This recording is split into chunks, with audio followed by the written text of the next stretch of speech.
Okay, let's unpack this. We've been digging through a stack of sources on the winter forecast, and the consensus is pretty alarming.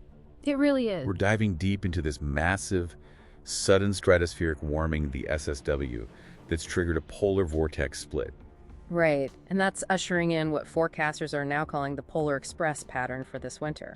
So the mission for this deep dive is what? To break down how this happens. Exactly. First, to explain the mechanism, how that high-altitude explosion turns into extreme weather down here on the surface. And second, to understand why the sources are projecting this volatility. We'll stick around. Well into 2026, which is just incredible. Well, deep into the first quarter, yeah. And the most compelling proof, I mean, it's already happening, right? The record-setting Arctic air that's pushing it across the country right now. That cold snap is the confirmation. It shows just how efficient this whole atmospheric breakdown is. So, take us to the trigger.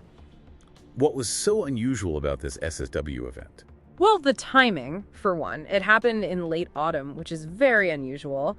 And the scale of it. I mean, you're talking about a rapid temperature spike of 30 to 50 degrees Celsius. Wow. In a matter of days, way up in the polar stratosphere. It was just a massive punch to the system. Okay, so when people hear polar vortex, they think of it as one big thing. Mm-hmm. But it's layered, isn't it? That's a great question. It is. You have the stratospheric PV, the high-altitude barrier trapping the cold, and then the tropospheric PV, which is closer down and messes with our jet stream. So the SSW hits that top layer first. It hits that top layer first. It weakens and splits that stratospheric barrier. And then that disruption has to travel downward. It doesn't just stay up there. Precisely. That's the process we call downward coupling. Think of it like a domino effect. The disturbance just crashes down through the atmosphere, and when it does, it forces the jet stream to become, and this is the term they use, extremely wavy. And the waviness is the key. Oh, that is the key. That massive north to south flow is what funnels that deep Arctic air straight down into the mid-latitudes, and that's your Polar Express. Which you defined as, what, just consecutive severe cold intrusions? Yeah, punctuated by these very brief, almost transient, mild spells. Right. So it's just nonstop volatility. And we are seeing that severity right now. Some of these daily low-temperature records could challenge benchmarks from, what, the 1880s? In places like Des Moines, yes.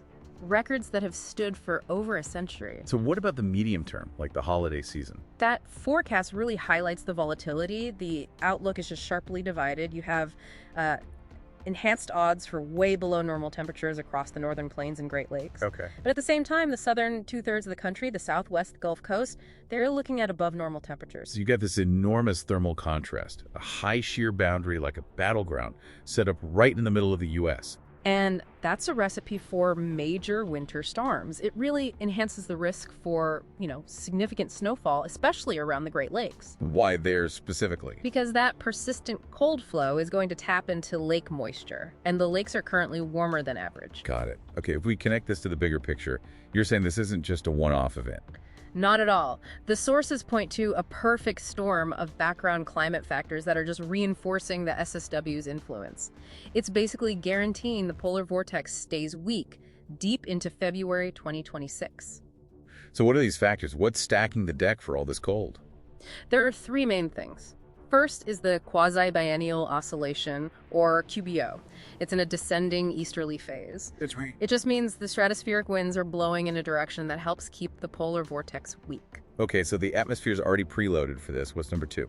Persistent weak La Nina conditions. That favors these high-amplitude, wavy jet stream patterns across North America to begin with. And the third factor? Low sea ice in the Barents and Kara Sea region. Less ice means more ocean heat escapes into the atmosphere. That helps build high-pressure ridges toward the pole, which further fragments the vortex. So that's what makes the localized threat of, say, historic lake effect snow totals so high, it's the combination of everything. Exactly. The warm lakes and the persistent frigid air pouring over them. So the big takeaway is that this forecast guarantees a sustained pattern of just rapid-fire extremes. It's not just cold, It's the constant whiplash-like swings. And that leads to the final, really critical thought here. The weak polar vortex is setting up fundamentally different risks for different regions. How so? Think of it like a huge wave in the atmosphere. The northern tier of the country is in the trough of that wave, facing extreme cold and snow. Okay. But at the same time, the southern tier is under the ridge, the crest of the wave. For them, the increased risks are actually drought and water resource issues. So it's a dual-risk climate.